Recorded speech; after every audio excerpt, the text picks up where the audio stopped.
He has acre. Let's go.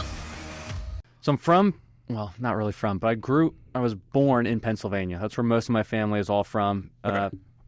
Closer to like Philly area, maybe like an hour away. And most of my entire family is Catholic. My mom went to Catholic school up through 8th grade, cradle Catholic. My dad was Catholic. I was baptized Catholic. Then we moved to Maryland. That's pretty much where I grew up. And was baptized, had confession, received communion, and as we're getting older, I remember this distinctly. I was in a travel basketball in middle school, and half my team was just not at practice. Yeah. And I said, "Where are they?" And they're like, "Oh, they're getting confirmed." And I thought, "Oh, okay." And I just never got confirmed. And then we stopped really going to church as well on a regular basis, just kind of a little bit abruptly and suddenly. And then that was 8th grade maybe, and then I didn't go for a long time. Then met my wife in college. She is Catholic. She received all the sacraments. Her mom's cradle Catholic. Her dad converted. And we went to a little non-denominational service on campus. It's just like the dining hall or whatever it was, the student center. And I thought, oh, this is interesting. I'm more into this. But then we just never went back. And we didn't go to that anymore. Yeah.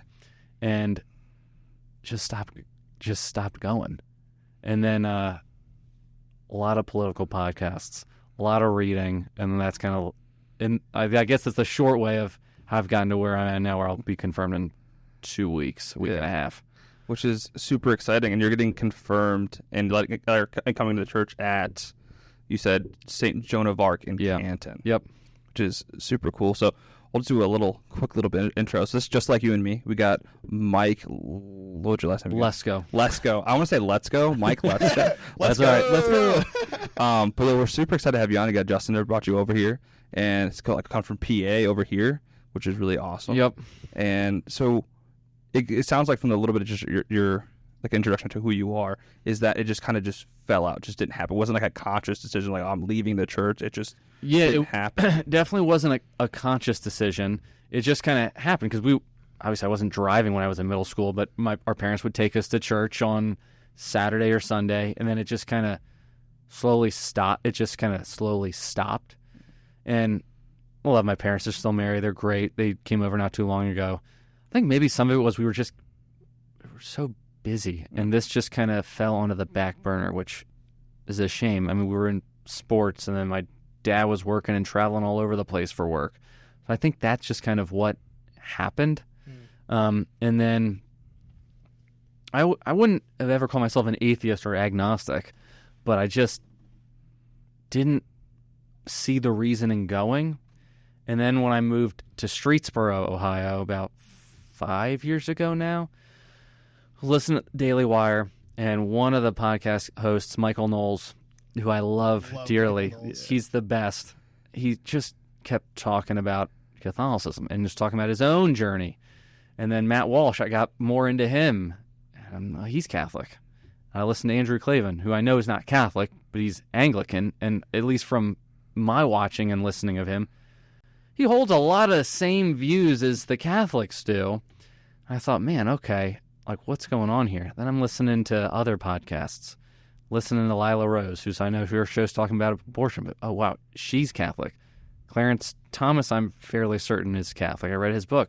Well, that's kind of weird, too. William F. Buckley, like all these extremely brilliant guys, what do you know? They're all Catholic. Yeah. And they all just look joyful. Like, with all the insanity going on in the culture today, they just always looked joyful. Mm-hmm. And I thought, okay, I gotta believe more. And then even just some of the logical things that they would say is, like, there is an objective truth. There is true things that exist. You can't just come to that through your own logic. There's got to be a greater being where that comes from. And I forget how Clavin put it, but he says, like, what's better, help an elderly lady, like, cross the street, or to, hurt somebody or something really bad? Well, it's clearly to help the old lady walk across the street. And so that stuff just kind of led me down the path of, all right, let me get these books. Let me get these books. And now I've got a large I think, a decent book, and I'm reading these books and tell my dad and my mom, I'm reading this, or I'll tell my wife, who are these people? Yeah. Like, you don't know?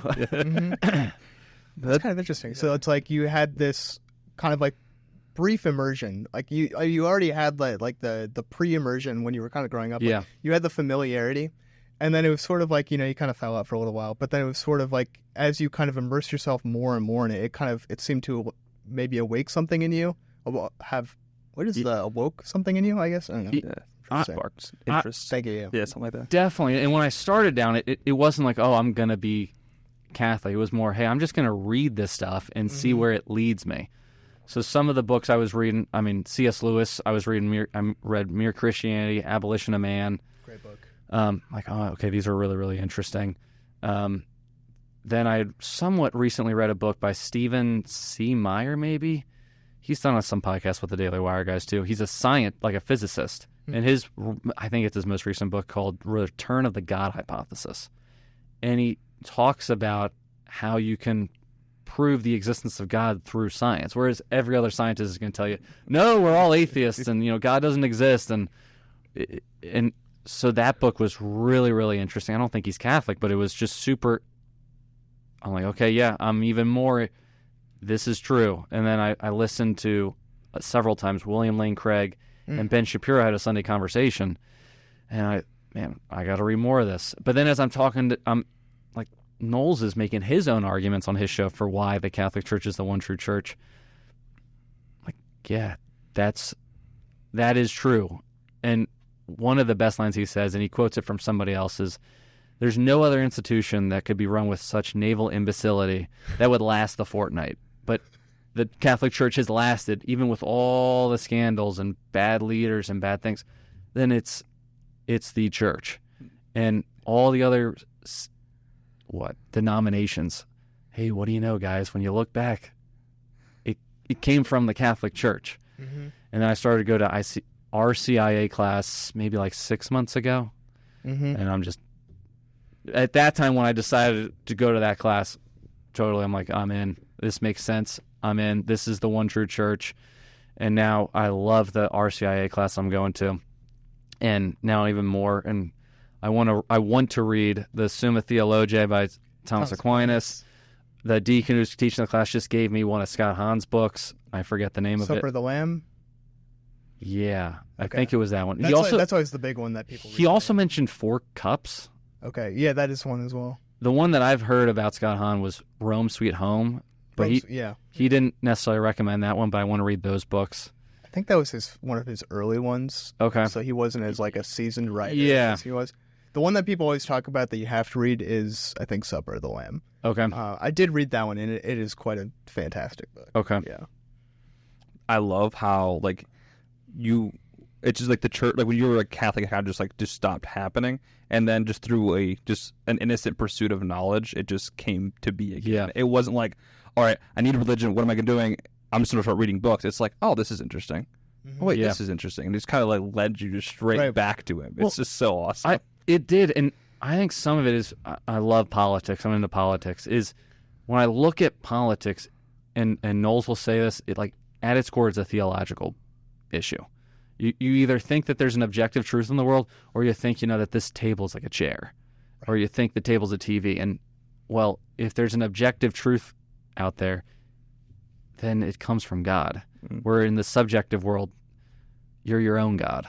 Yeah. And that doesn't work. Society just breaks down. Like, you can't have a conversation that if I think this is a chair and you think it's a TV and you think it's a fish, then we can't talk to one another. Right. Yeah, I've always loved that aspect of the argument, because it really is you have to look for what is the most extraordinary claim out there, right? And the most extraordinary claim out there is the resurrection, right? If the resurrection is true, it really does defy the inexistence of all the other things that are obviously false, right? Yeah.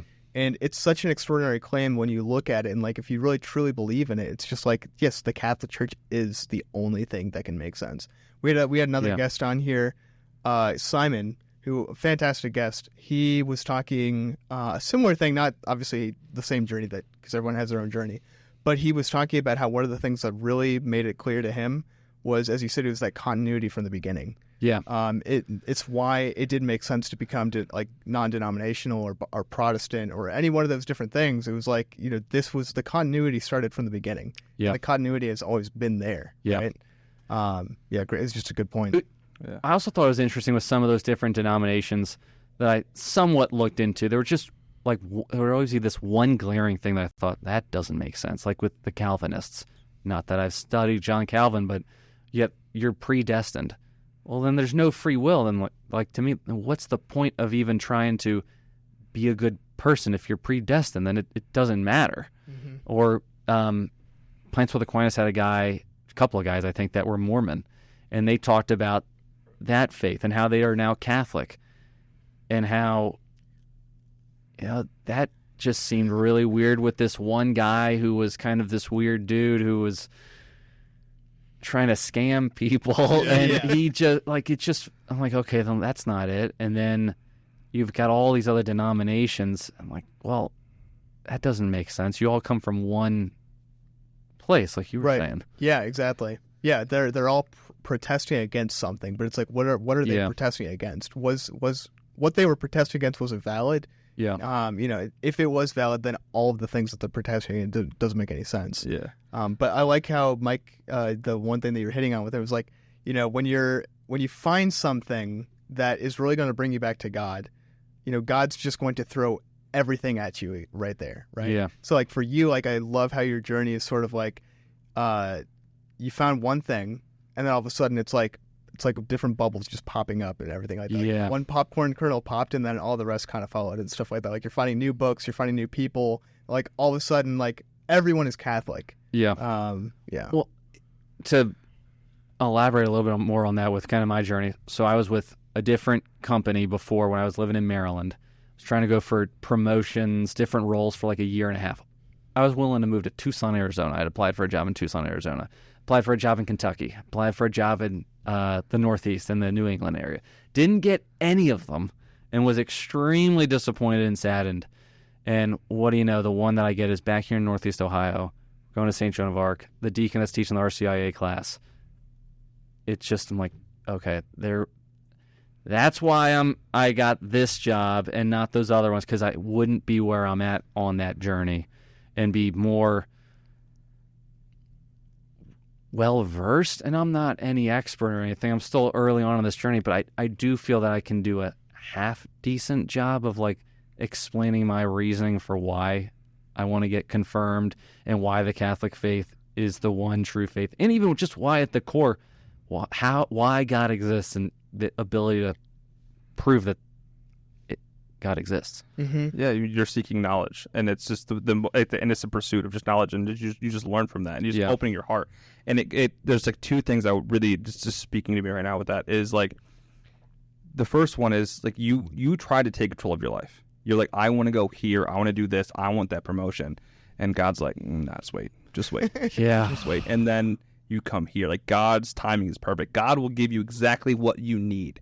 You may not realize it, but that's what happens. And if you just submit to that and just give God everything, He will give you everything. Yeah. And it's beautiful in that sense, is that surrender. That's a lot of people really don't have nowadays. Yeah. Is like we talk about it all the time, like social media, and like people like very individualistic. Yeah. All about me. They're making themselves their God, like you mentioned.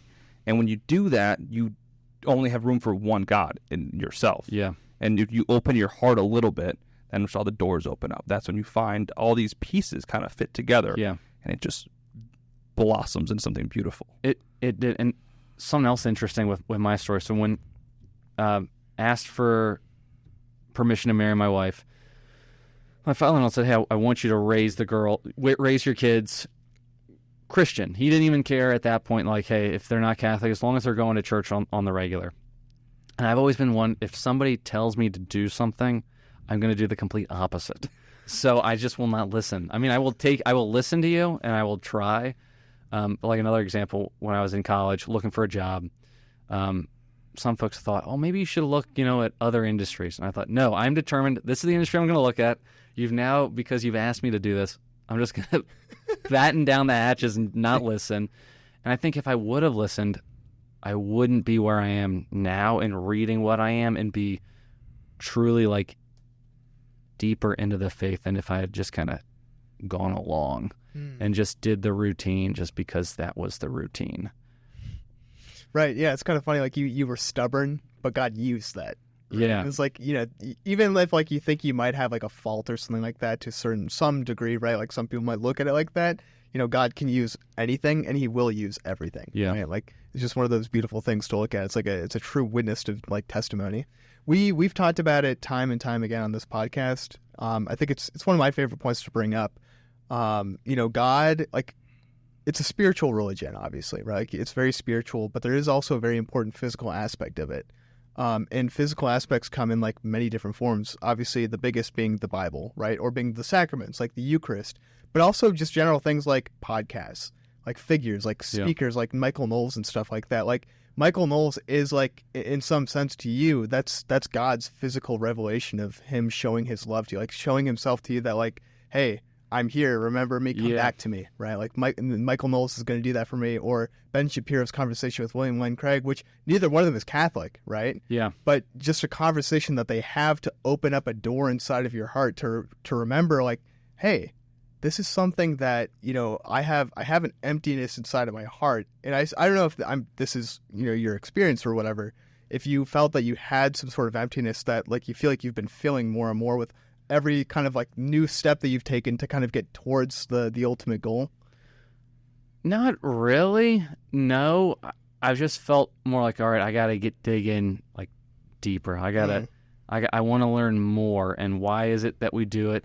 Why is it the Catholic Church does it this way? Or why is the priest wearing this color? And why? Oh, okay, that makes sense. And even I've been asking questions at RCI about like some of the other religions just to better understand why did they break away? Because I think then that even helps me with understanding why the Catholic Church might teach X, Y, and Z. Because to bring it back somewhat to politics a little bit, because I've always thought that if you can understand the other side better, then they can understand your side, then you're going to be better able to defend your beliefs, whether that's politics or theology, if you understand the other opponent's own views better than they know it. 100%. That's why I like having conversations with people converting to the faith, because I like to hear, like, some people have like hang-ups, like a lot of people, it's like Mary or the saints, and figuring out how they worked through it, because then they went through it and they're able to like talk about it. It's like, oh, okay, that makes sense, because I was a cradle Catholic.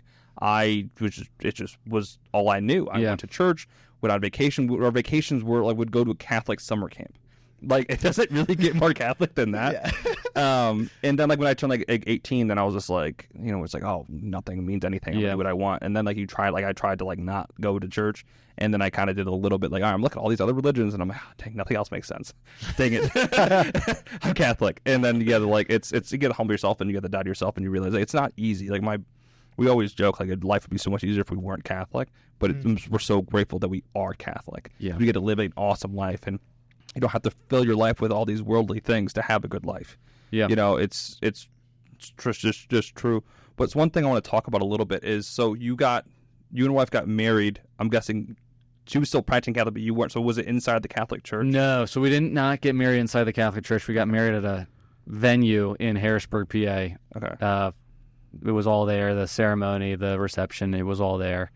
So actually this weekend we're going to be getting married in the Catholic Church. We just met with the priest this morning to fill out some paperwork and go over it. Yeah. So looking forward to that. Yeah. I guys got chills. Like, I'm so excited for you. It's just super cool. Like, it's awesome. Like, marriage is such a beautiful thing. And so a lot of people like have marriages where you have one person's Catholic, one person's not. Yeah. How did you guys navigate that, if you don't mind talking about it? Like, you guys said you just didn't go to church together, or like kind of how that? We just didn't go, either of us. Okay. I mean, Sarah had mentioned that she had like wanted to go to church when we were in Maryland. I was really one that kept saying, well, we're going to find one, or hey, we're going to be moving because I'm applying to 7 million jobs. So why are we going to go now? Let's go when we move. And so I think really the driving force on not going to church. Sorry. Yeah. Cause she had mentioned like, hey, I want to go. Cause she's been a stay-at-home mom since we had our first. And I think I know that it's helped with building a relationship and having community. Like, we just had the deacon over from St. Joan of Arc. He's got kids, so they were playing with our kids, and his wife came over. And because I'm definitely much more social than she is. I'm not crazy social, but like tennis, I've always, the first thing I'm doing when I'm moving is, all right, where's the tennis place so I can connect with other guys and learn, and then build the network from there. So I was really the driving force on why we weren't going. Yeah, but now you're a good driving force of Well, yeah. so it kind of works both ways. Yeah. And so and I know you said like your father-in-law mentioned like raise your kids like Christian. Yeah. And you said that you didn't want to do that. You're like, oh, what somebody does like. So how did you that navigate that? I didn't necessarily not want to raise them Christian. Mm-hmm. I just didn't. Whenever somebody tells me to like I think you should do this, Mm-hmm. and I love my father-in-law, I think it's very smart.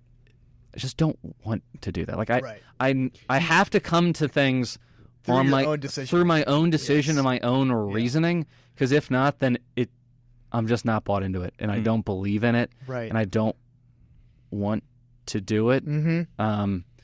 I'm trying to think of other examples. I mean, I totally understand what you're saying. Like, because I feel the exact same way. It's more of like, I want to be able to do something because I want to have the backing to know like why I'm doing it. yeah, And typically, someone telling you to do something is almost never a good enough mental reason to Yeah. be able to actually complete that task. Unless it's like a job, right? Like if Yeah. it's your boss, like if it's someone that actually has like the true authority, it's really having to understand like, why am I doing this? Why is it important?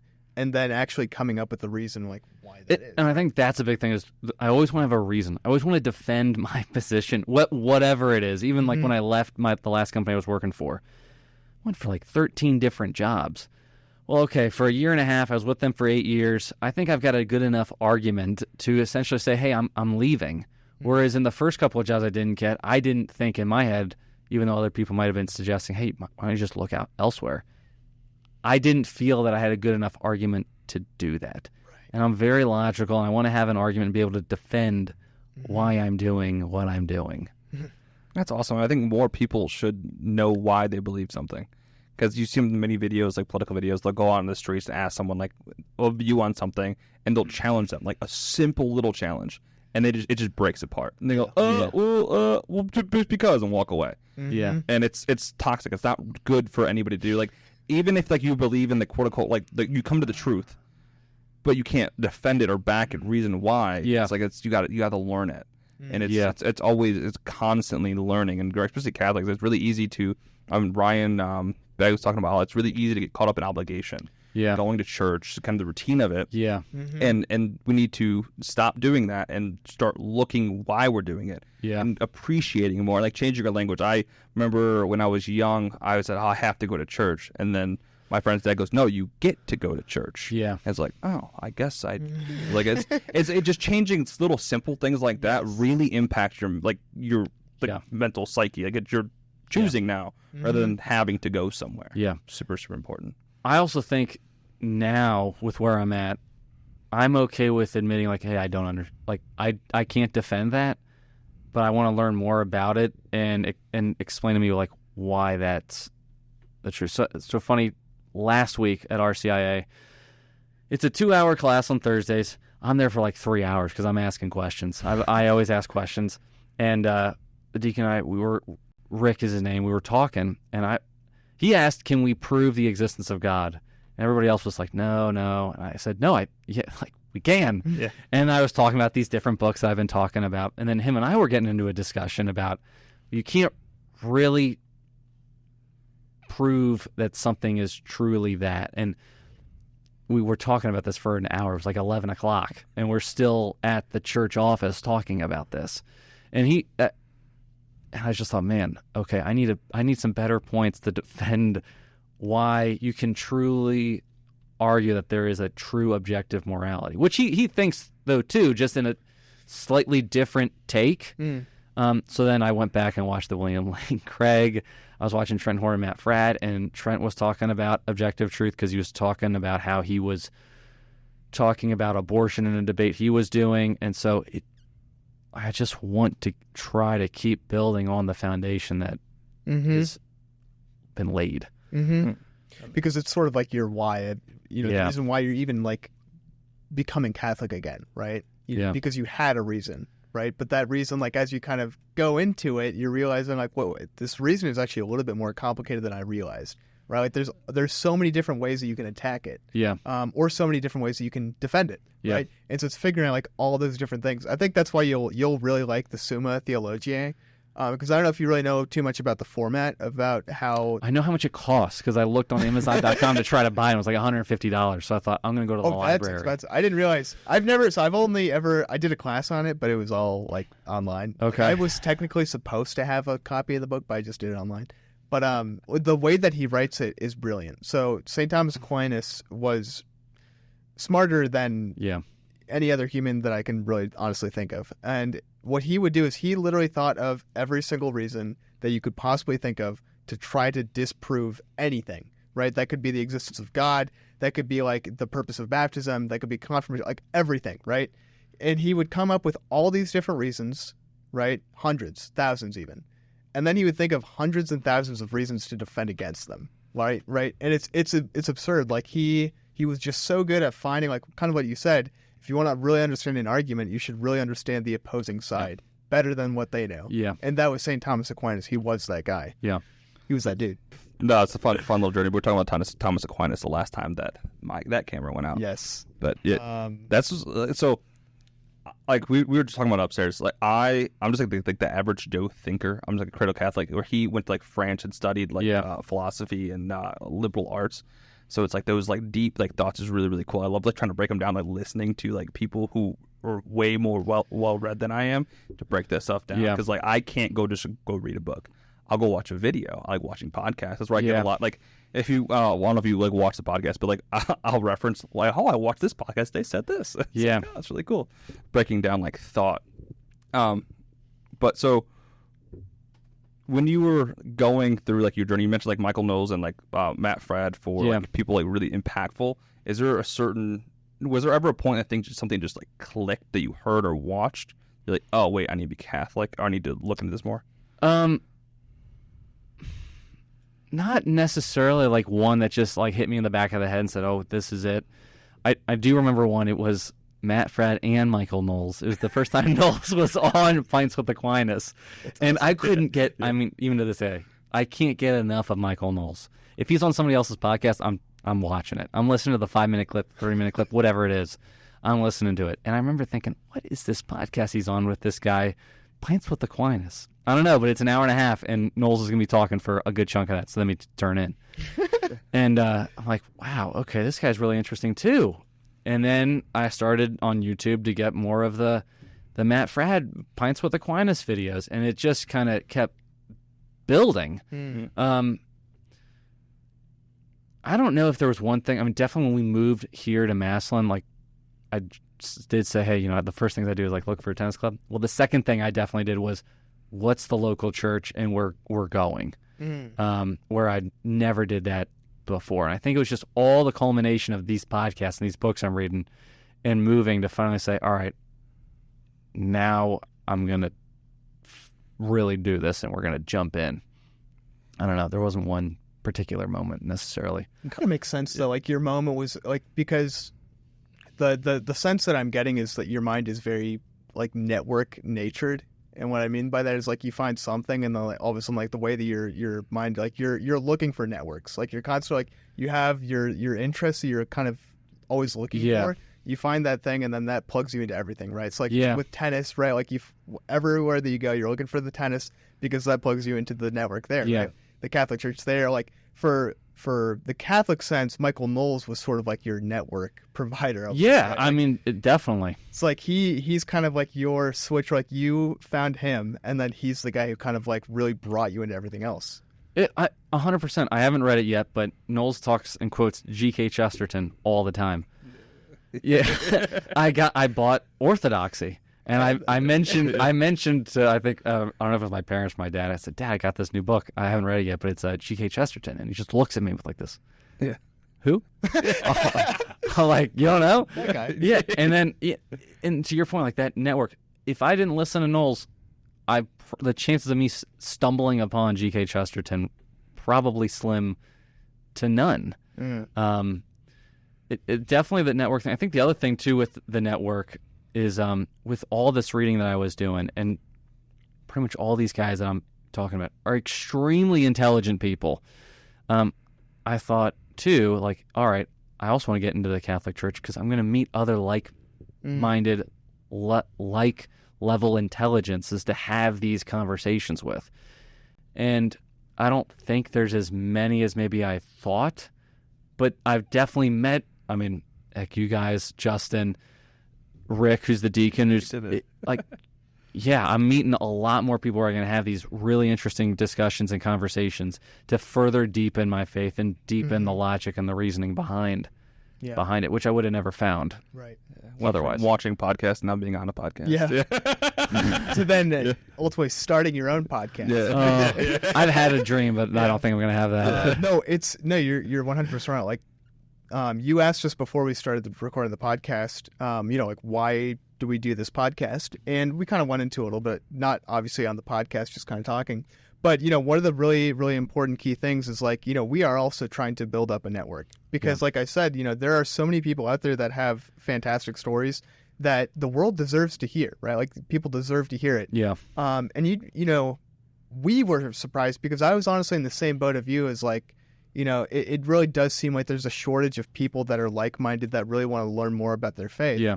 But then really as soon as we started this podcast, all of a sudden people started coming out of the woodwork, and it's all like local people, a lot of local people that are really interested in also being part of like this new network of like young Catholics, bringing the culture back, like bringing the importance back, bringing the families back. Like, we were just at St. Sebastian's Parish in Akron, Ohio, and I just had my first child. You obviously have 3. He's going to have his first. And just the amount of young married couples that were there at the 9 a.m. Mass with all their kids and stuff like that, people with kids underneath the age of 5. I mean, there was too many to count. Yeah. And that's something like, for a long time, I remember really not seeing families at church. We still don't, I mean, I guess it'd be I think it depends, but I think in general, though, you are seeing that. Yeah. Definitely ours not as much.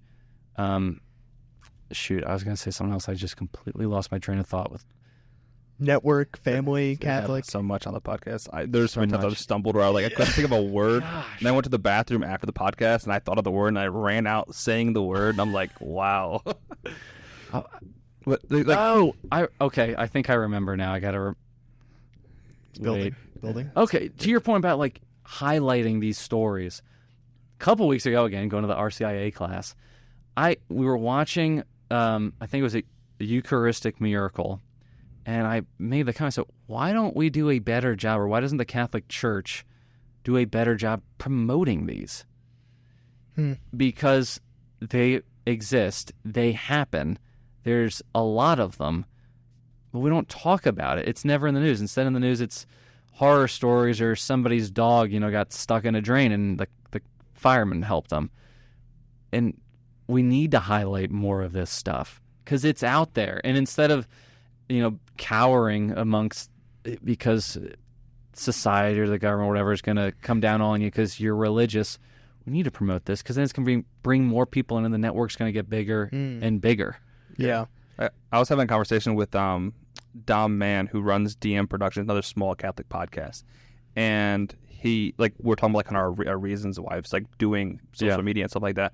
And it's because the Catholic social media and everything, it's not good. It could be so much better. They're not promoting the things they should be promoting that could have that huge impact. Yeah. And more people need to be like, all right, let's just go and start producing content, putting stuff out there. We talk about all the time with social media and how the devil doesn't care who's posting stuff on social media. He just wants to put stuff on social media. Just distract us constantly. And Catholics need to be showing here, this is our faith, this is our truth. And this is what we believe in, this is why. And then we can show them all these really cool aspects of the faith, which you don't, that's why I also like having this podcast where we're able to talk about really cool things and put it out there. And it's not, there's nothing, no underlying issues or anything bad with it. It's just truth. And I think some of why we're bad at it is I think Christians in general, more broadly, are bad at the culture. Meaning when you see a Christian movie or a song, it's mostly just, it's not very good. It's just the truth. They're just, because, and I think even today in Hollywood, mainstream Hollywood's going the same way where the message is the focus instead of the story and the message being in that story. like I think especially now with a lot of the Marvel movies, it's agenda first and story second, and then those movies are bombing. Yes. There was a movie my wife had us watch when we were dating. I don't remember what it was, but it was about a football, this town. It was this feel-good Christian story, and man, it was one of the worst movies I've ever seen. It was so bad. I said, babe, you can't pick another movie. This is just bad. But like now there are, like, the Daily Wire is making culture that's good, or Angel Studios. They just came out with this movie, Cabrini. Yeah. That looks super interesting and good. I saw it. Okay. I loved it. Is it good? I liked it a lot. Yeah. It was filmed so beautifully. I've watched like 90% of the Duck Dynasty movie that came out. That was even pretty well done. I didn't even know they had a movie. I loved it about Phil Robertson and his story, because he was like a degenerate in his marriage for a little bit. Was it like The Blind or yes, something like The that? Blind. Yeah. My parents said, they told me I need to watch that. And the other thing, and I'm going to steal this from Clavin and the guys at the Daily Wire, that they also talk about with the culture is we got to show what real life is. Like, I think too much of some of those Christian movies, it shows like life is picture perfect, and the bad thing happens at the beginning, but in the end, if you believe in God and Jesus, then you're going to be okay. And right, like, sorry, but that doesn't always happen. And people die, people get maimed, people are sleeping with one another. Like, we got to live in reality, but still tell that message rather than being message first. I think that'll bring more people. Have a good. Well, you can still have a good ending with evil beginnings, right? Like, things can start out badly but still end up well. I mean, the crucifixion is obviously the greatest example of that. This is something that a point that we've made before, where for lack of better terminology, the left is really good at just throwing crap at your face, and they keep on throwing at you, like, and it can start off as small or as big as they want. Like, it can be a literal piece of dust, right? They can start by throwing a lot of dust at your face where you won't be feeling it, but if they keep on throwing it, it desensitizes you to the fact that something is continually hitting your face. And I always say that that's the Marvel films, where like they just throw something at your face and they keep on throwing the same thing, like sequel after sequel after sequel after sequel after remake after remake after remake after, same universe, like all these different things. Like, they will just keep on throwing it back at you. And the problem is, like, in the culture war, that is one really effective way of doing it. And I always think that the right, or conservatives or Christians or whatever, have always really just been scared of making anything bad. That they've really just never tried to start. And so you don't have as much volume coming from one side as you do on the other. And so as a result of it, like, there's just not enough practice to make anything good.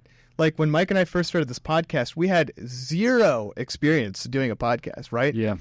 And we made horrific episodes to start. Like, I mean, horrific discussions.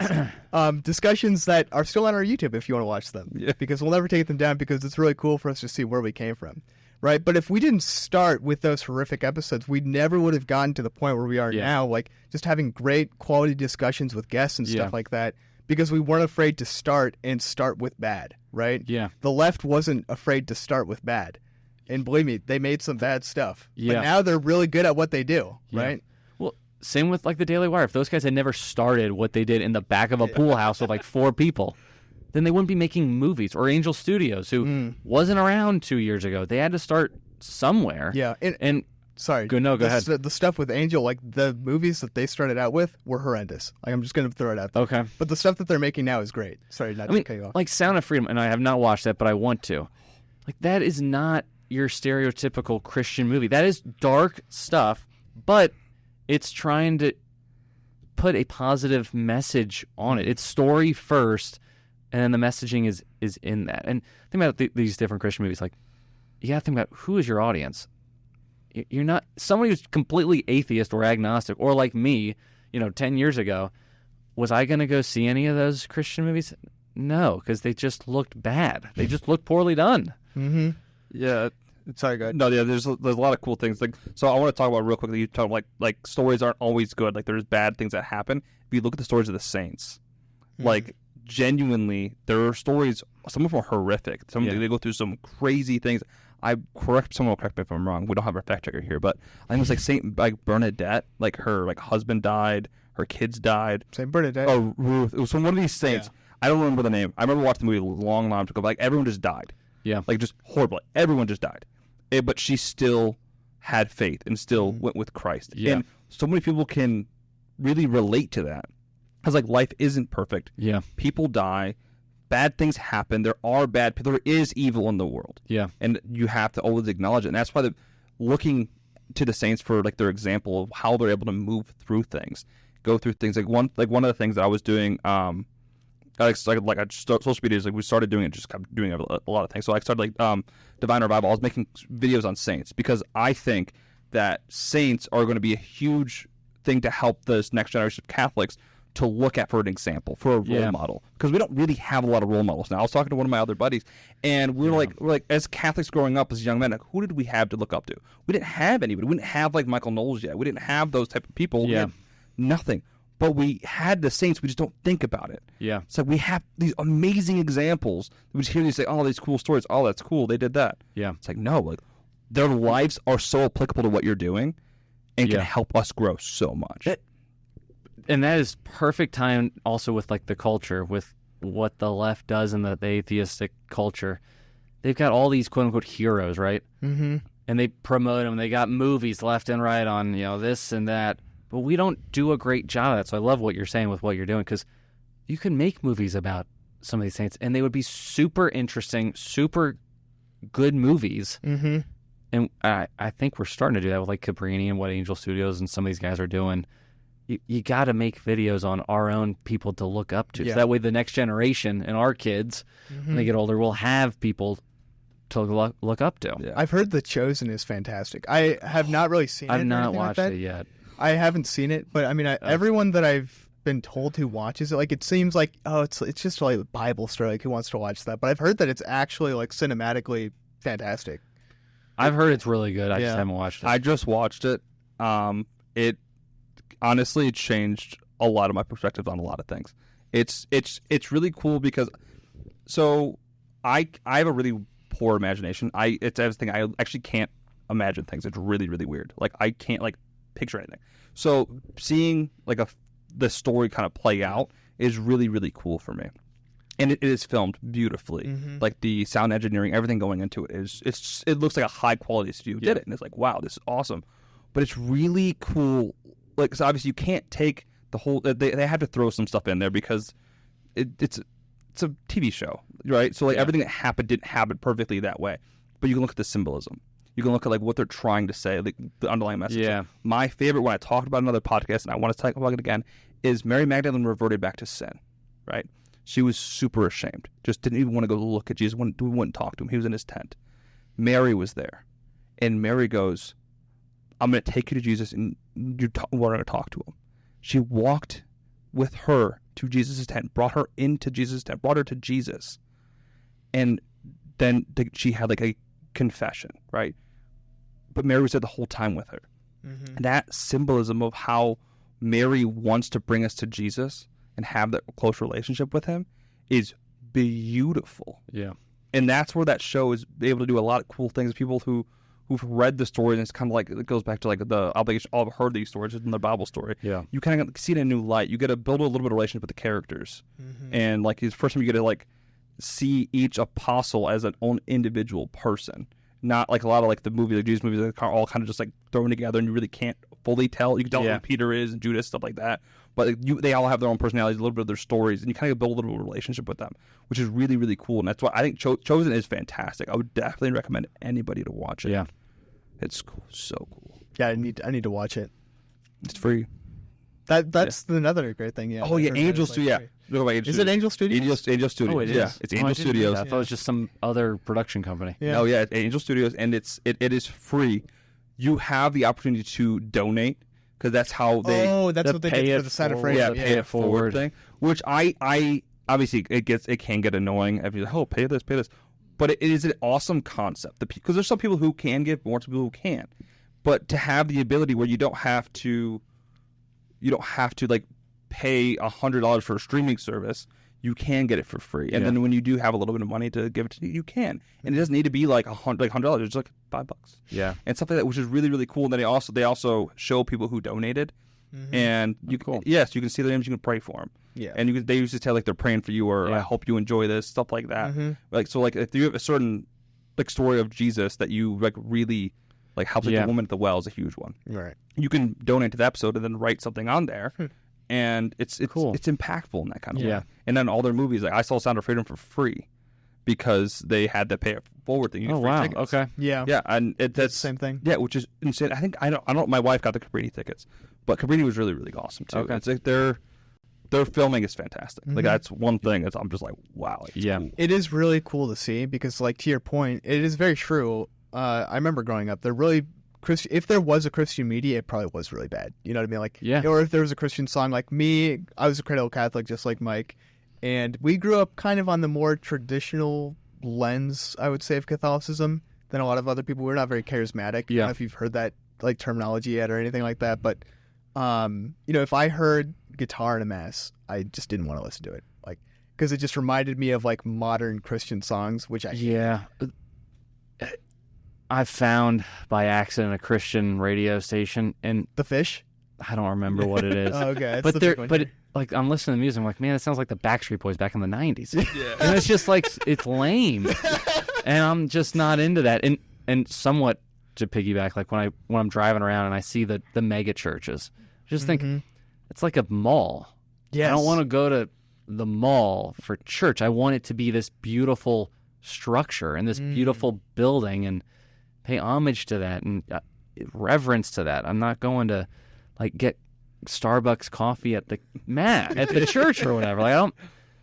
It's just weird. Yeah, that's what the Catholics need. Yeah, honestly, we they do. We win. It's not a competition, but go back to the music and stuff. So we've had the blessing to have two Christian artists actually on our podcast. Okay, yeah, and 100%. I could not listen to Christian music. It's getting better. It is so much better now. Okay, yeah, but it's not. I don't find like the good music on the Christian radio. Music's really changed, and you can find a lot of it on social media. TikTok, Instagram, stuff like that, because they can promote. So you have a lot of up-and-coming artists. Yeah, a lot of independent artists as well. And what we should do, we're gonna make a playlist. We're gonna have it. We're gonna make a playlist for people. We're gonna have our Christian music, 100%. That'd be sick. Because like so, I don't know if you've heard of Exodus 90. It's a really like strict thing for men to do over like 90 days before Lent. Okay, for Easter. For Easter, thank you. Lent is in there. Yeah. And it's you just kind of give up a lot of worldly things, and and one of the things is you have to only listen to music that glorifies God, so that you really have to get into Christian music during that, or you're not listening to music. And I found it's like, do you listen to rap at all by chance? I mean, I used to, but not anymore. Yeah, there's some Christian rap that sounds like legitimate like rap, like the sounds and all the other things. And there's these Christian artists that are making music that's not just like, my God is awesome, my God's great. Like it's not like that cheesy. Like people always say it's cheesy. Yeah. There's actual like thought behind the lyrics. It's poetic, and you have to think when you listen to it. And it's like, okay, that's actually music. Yeah. We had a guest. Oh, sorry. Go ahead. I'm optimistic, but then I think like if we want to break further into like society to get people that aren't just on the fringes of Christianity, just don't think that wins. Because it's still going to be just locked into the Fish. It's still going to be locked into that Christian radio station. Do you think it plays too much into like what culture is already putting out? Like, do you think it just seems like it's trying to be part of something that it just naturally isn't part of? Not necessarily, because I think our culture is a Christian culture. I mean, this is a Christian nation, Judeo-Christian values. It's a Christian nation. Right. It is part of our culture, but there's just so many people trying to say that it's not. And to try, and I think to win that back, you've got to meet your enemy on their battlefield. Like if we say the battlefield is this Christian area of culture, well, they're not playing on that battlefield. They're over here winning constantly. So we've got to play on their turf. We can't always play where we are. That's what I think. And I don't know. I think like country music actually does a half decent job sometimes with having a little bit better of a message, even though it's not Christian. I think about Hardy had a song. It's pretty gruesome about this woman that was abused and beat up, and this stranger comes, picks her up, and he kills the bad guy. I mean, it's pretty bad. He goes to prison, but it essentially is telling you about morality. Like, he owns up to that he did this thing, and he owns up that he's going to go to prison. He doesn't run from the police, but he saved this woman. And that, maybe that's not necessarily a Christian thing, but it's still this great story and this true story. And that is going to win more people over, and more people are going to listen to that than Toby Mac or whoever. Yeah, I see what you mean. Have you I have horror stories. Have you ever heard of Thomas Merton? Heard the I name? don't think okay, so. He was a guy who ultimately became a Trappist monk. He was a convert to Catholicism in the mid 20th century, but he wrote a book called The 7-Story Mountain, which was essentially like an autobiography, was a self-biography, like a book that he wrote about his life and like why he became Catholic and stuff like that. And he grew up in a very secular lifestyle. Yeah. His family was very modernist. He grew up in France. He was American, but he grew up in France and stuff like that. But he was talking about how a lot of stuff that ultimately led him to Catholicism was just sort of like an understanding that there was a reason why the culture came from what it came from, and where it was right there was not good, right? And so he wanted to go back to what it was and what had made it so great in the past, which was sort of like what he thought was a kind of like a Christian society and stuff like that. And so it wasn't really doing anything different. Like, he didn't really change his lifestyle that much, obviously, until he became a monk. Then his lifestyle changed dramatically. Yeah. But it was a realization, like just the music, the art, the cinema, like all these different things. Like, he realized like he went into them with a much different understanding of like what was true as opposed to what was false, and like what was a good idea to put in a movie as opposed to what was not. Like, what was a good book? Like, why was modernism wrong? And like he wrote about all this different stuff. But I lost my train of thought. I was going somewhere, then I totally lost it. I'm next then, huh? Well, no, like I love what you're saying about just what we need to kind of talk about a little bit more with like what Christian like integration with society, right? Like there needs to be a better understanding of like how we can implement ourselves to really show what Christianity is to other people in secular society. 100% agree, and I think, I could be totally wrong, but I'm pretty confident that some of the folks that are a Christian artist or making Christian movies, like the people that we're trying to grab, you're not going to get them from 0 to 100. Christian, or 0 to 100 in 2 seconds. You've got to slowly move them your direction. You got to slowly move that ball down the field. I mean, you can't always go for the Hail Mary. It's going to fail most of the time. But if you're driving the ball 5 yards, 6, 3, you're going to get there eventually. And that, we got to play the long game. I mean, politics, again, the left had the long march through the institutions. We're not going to win back the culture in like 2 days or 3 years. It's going to take decades, but you got to start somewhere, and you got to try to move that ball down the field. 100%. It's like one small step. Like, it's just like we had a guest on talk about, like, when you have a conversation with somebody who's like different religion, different beliefs, like if you get them to move like 1 inch forward, like that could be a huge catastrophic thing for their future. That's where like the Divine Revival, we're trying to be like just Catholics in the culture. It's not go and say, hey, this is what we believe, do this. It's just us being normal human beings, going to to retreats, making videos, it's just integrated into society. That's like the whole idea of what we're trying to do there. Obviously, we're really, really small, trying to to do things. Trying to plan some trips to go to Pittsburgh and stuff like that because there's some cool churches there. I think that's a great point, and just being a Christian in your everyday life is going to get other people too. Being married, staying married, having kids, not doing the dink lifestyle, which is something now, on YouTube, which is really sad.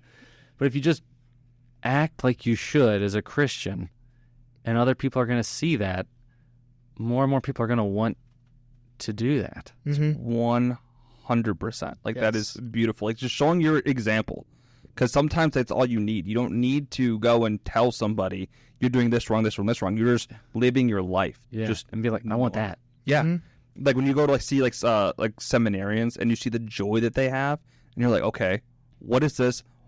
How do they have it, and how do I get it? It's beautiful. With Andrew Clavin, who he jokes he's 103 years old or whatnot, and all these crazy things happening in politics, and he talks about it, and he jokes on his podcast. He's like, in the world, I forget what he says exactly, but that we're all gonna lose. The U.S. is gonna fall, and yet he's got this like joy because he's extremely religious. He goes to church every week. He had a very unique faith journey too, and I can just see the joy, and I want that same thing. And that was also part of like the journey, is watching those guys. They're talking about some brutal topics with name the subject, and yet they still look super joyful. Like, yeah, I want that. Because before, when I would talk politics, I just would get really upset and angry. Now when I'm talking about it, even if somebody completely disagrees, I'm like, it's okay, because I know we're gonna win in the end. I always imagine the crucifixion scene with the good thief and the bad thief. The amount of like joy that the Roman troops must have seen on the good thief when Jesus said, "Today you will be with me in paradise." Like, I just can't even imagine, like, because in that moment, like, they're going through something that is so horrifically atrocious, right? Like, they're being hung on a cross, like one of the most horrific ways to die. Yeah. This guy's gonna have his knees broken to basically make him suffocate, right? This good thief, and he says, even still to Jesus, like, I believe in you, or like, you are the Son of God, like, have mercy on me, a sinner. He doesn't obviously say those words exactly. He might have, maybe he did, but the joy that he must have felt, and the joy that the Romans must have seen on him, because it's crazy. Like, there are all these different things that are going on, that at the end of the crucifixion, one of the Roman troops says, "Truly, this was the Son of God," right? And there are so many things that must have happened for him to have said that. I think one of the things that he must have seen was just the joy that Jesus had to say to the thief, and the joy that the thief had when Jesus said that to him. Yeah. Right? It's just one of those things. Yeah, there's like at the end of the day, like, God has already won. Yeah. Like, he died on the cross for our sins. We just need to live up to that promise. We need to be going to church, living our Christian values, our Catholic values in our everyday world. It's not like you always talk about, like, what God wants is simple. What he's asking of us is simple. It's not easy all the time, but it's simple. Ronald Reagan said, did he? He said what? The solutions to the problems are simple, but they're not easy. And Okay. I think that's exactly what you're saying. Yep. It's simple, but it's not always the easiest thing to do. Yeah, God is not complicated. He is a simple, like, even in, like, theologically speaking, God is simple because he's one being. Yeah. Like, there's nothing, like, there's no different component of God. He's simple. But it's not easy to grasp the concept of God, right? It's just one of those things. It's a little difficult. Yeah, it's cool though. I don't know what you just said. Remind me of the one book I was reading, Stephen Meyer, the Return of the God Hypothesis, and he goes into all these different scientific ideas to prove that God doesn't exist, and it's just people trying to, like, do these pretzels, and they're spending all this time when it's a pretty simple, like, explanation, but they're not willing to do it. And so now they're not making it that easy. Like, it's overcomplicating it. Simon always talks about, or it wasn't Simon. It was watching a Pastor Aquinas podcast and talking about defending the faith, and like what to tell somebody who, like, kind of wants to look into it a little bit, but to look at, like, the church fathers and the teachings, but look at it with charity. Don't look at it to disprove it. Look at it as you would look at any book or historical document, and break it down that way. Because if you go in with trying to disprove something with an agenda, you're going to try to prove your agenda the whole time, and you won't be able to actually open your heart to the fruits of it, or even, like, learn it. You can just willingly, like, oh, it's saying that, but I'm just gonna, like, put that over here, and, like, this, I can break that down. It's like, look at everything. That's it always, like, comes, like, to fruition. You just got to look at everything with charity. And really take it, just be interested and care about it. But, like, this has been fantastic. I love your how you're breaking stuff down, how you think things through. It's so refreshing, because it's one of those things, like, if you look at the internet, it's really easy in politics, especially, to get discouraged as Catholics. It's just and to have these kind of conversations, it just kind of gives you hope. It's like, wait, there's other people that think like this. There's people that believe in this. We can do it. That's where hopefully maybe one person's like, oh yeah, after listening to this. But, go ahead, sorry. No, the Whatever podcast. I don't know if you guys have heard about that. We know. Yeah, we know. I mean, that's one of them where it's like, man, is there any hope in the society?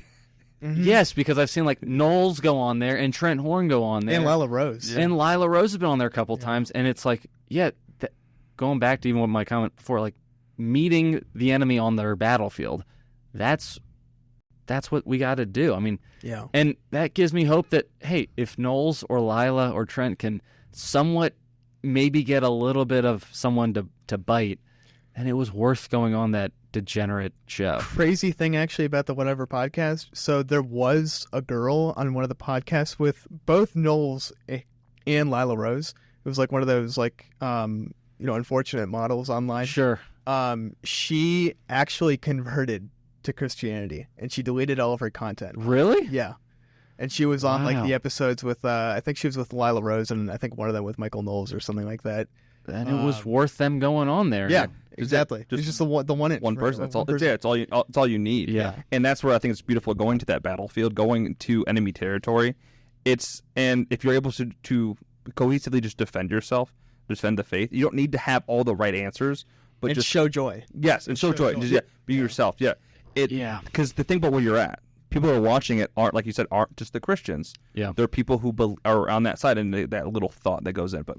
And the joy piece, like, of course, because I'm a huge Michael Knowles fan, I watched that 6 hours the first time he was on the podcast because I'm like, I got to get as much Knowles content as possible. And the joy that he showed against the 7 other women that were, OnlyFans people and this and that, it was amazing. But then you could kind of see like the gears turning in some of those girls' heads, like, okay, yeah, maybe I don't want this life. Maybe I want to be more like him and the life he's got with his wife and kids, and you could just see it working in real time. Because they question, they're like, wait, like I'm doing everything that I want to do, but why is that guy happier than me? Why? Like I have, and he's got everything that I want to have. Frankly speaking, all of those girls probably have more money than a lot of the guys that come on that podcast. Right? Like way more money. Like they're making unbelievable amounts of money, and they're probably wondering every single time, like, why are these guys happier than us? Or why, like some of the girls they have, why are these girls happier than us? You know what I mean? Yep. And I think that was definitely the case for that one girl. Like she just, because I saw a video on TikTok of her like explaining why she was like leaving this whole thing. And a lot of it she was talking about was like, she just had a very rebellious upbringing and she was raised Christian, but she just really like had this emptiness and she wanted to be empty. She like literally like called to Satan to empty her. And then realized, like, wait a second, like, she was nothing. Like, she had no substance anymore. And she was like, then she just asked, like, God, like, please fill me again. And she was filled with love and, like, just got rid of the whole thing. It was like, that's typically how it works. It makes sense. Cool. Yeah. It's such a cool story. Yeah, I mean, sometimes you have to hit, like, rock bottom to see that God is the rock at the bottom. Yeah. That's not my quote. I'm just... I'm just that's what I'm saying. It's just good because and that's why it's so important for, like, us to, like, have this podcast and to just have these discussions. And I think why it's so important for more people, like Catholics, to get on social media and kind of put out this content. Not that everyone has to do that. Because, it's going to become the running joke, like, oh, he's a Catholic, he's got a podcast, which is already sort of becoming a thing. Yeah. But, it's really important for this to come because, we're not the sign of impending victory, but we are the sign of people calling out that there needs to be a change in something big, right? And I need more people. Yeah, I want to add to that, too. So we just, Simon Graham finished our logo. We have a new logo now. And it's a microphone, but the actual microphone is like a Crusader's helmet, it's a Templar's helmet.